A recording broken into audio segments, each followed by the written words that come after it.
Hello everyone, welcome to another episode of Lightroom Editing Tips. In this episode, I'm going to show you how I edit a landscape photo in Lightroom step by step. First of all, landscape photography is all about capturing the beauty of nature. However, sometimes the photo we capture must reflect the landscape's true beauty. That's where the transformative power of post-processing in Lightroom comes in handy. Lightroom is a powerful tool that can help you bring out the best in your landscape shots, empowering you to create stunning images. This step-by-step guide, I'll show you how to harness this power and edit a landscape photo in Lightroom. To start with, usually the first thing that I do, I zoom into the image to make sure that my main subject, which in this one is a tulip, is in right sharpness and focusing, which this one is. The next step is to check for the profile, for the color profile. By default, Lightroom uses Adobe Color, but if you click on that drop-down menu, you have different profiles. For instance, if I go to Landscape, you see that the profile has a more saturated color and brightness. So I select the Adobe Landscape. The next step, I examine the exposure. It's way overexposed right now. So I'm going to adjust the exposure by dropping down the exposure to get to the right exposure. So it was minus 1.25. Contrast. In some images, you need to adjust the contrast. But as a rule of thumb, I'd rather to adjust the contrast by using the whites and blacks in my images because I have more control with whites and blacks. When you go to contrast, it just goes right away to create a big contrast between the black and white. But with the whites and blacks, I can fine tweak it. In this photo, I don't see any need to adjust the contrast anyway, because it is good as it is. But just to show you, by increasing the white, you make the brightness going higher. And by adjusting the blacks, you can brighten the shadows or darken that. Again, I think that this photo has its own contrast. I don't need to add any more contrast here. These are the part that brings the picture into life quite nicely. So here is before and after. You notice that it already brings the attention to the tulip. But we can go further. Texture. As the name explains, it adds texture to the image that helps for the sharpness. So I added the texture. Dehaze is a combination of texture, clarity, saturation. Uh, I use it very, very carefully and just a touch sometimes needed. Vibrance, again, the photo right now has a good saturation. If you add more saturation, you are going to clip the red color, which I don't want. And the vibrance, again, added very carefully. There we go. Now, these are the basic editing that I will do for this one.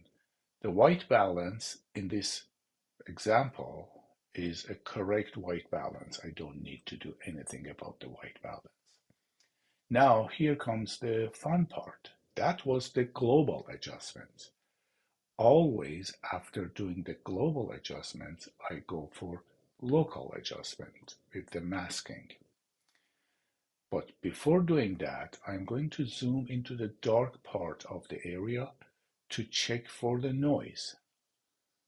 This is not bad. It doesn't have that much of a noise, but if you want to do the denoise, if you go down under the detail tab, you see there is a denoise. So it says the denoise is not currently available for this photo. It means that I cannot use it here. Back up to the basic tab. Now I'm going to go for the masking. For the masking, we have adaptive masks, which is these three items on top, that when you click on subject, Lightroom will find out the subject on your photo and make a mask for it. Sky, that makes for the sky, and background, it speaks for itself. It just selects the background. In this photo, I'm going to darken the sky a little bit more. So I click on the sky. There we go. Lightroom selected the sky. My mask color is green, but you can pick up any color that you like. I like green. The reason is most of the time it shows better in my photos. Now comes to adjusting the exposure. I drop down exposure a little bit and then I go down to the effect and dehaze, just apply a little bit. Now you notice that darkening the sky really helped. The other one, I'm going to go and this time I'm going to select the subject. I select this guy unknowingly, so select subject. There we go. The subject is selected. It means that whatever I do, it will apply to my subject. I don't want to do about the subject. I want to do in the background. So I go here, invert. Now, whatever I do will apply to the background, but the stem, the tulip's stem, is selected, as you can see here. For that, I'm going to go to subtract, and I can use the brush, and I can subtract the tulip stem from the mask. Another thing that I want to subtract is the sky, because I don't want to do any changes in the sky. That is the beauty of adaptive mask. I go to subtract. This time I select the sky. There we go. Now you can see that everything is selected but the sky and the stem of the tulip. At this point, I'm going to darken the background, and to make it a little bit more effective, I'm going to drop the saturation of the background. Now here is before and after.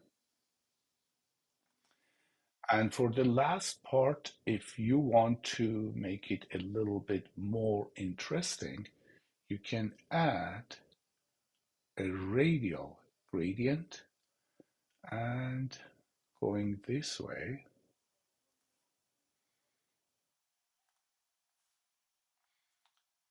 increase the size like so. And again, I'm going to invert the radial gradient to create a vignette around my photo. There we go. So here is after and here is before. A few clicks, a little bit of artistic vision created a very effective and nice photo. I hope you enjoy this short video of editing. Next week, I'm going to edit a more complicated or complex photo, landscape photo, using Lightroom. Stay tuned for that. Meanwhile, if you want to learn Lightroom and Photoshop, feel free to contact us for private online or in-person lessons. Thanks again. This is Ted Colsall from Omnilargess photography classes. I hope to I hope you enjoyed the video. See you later.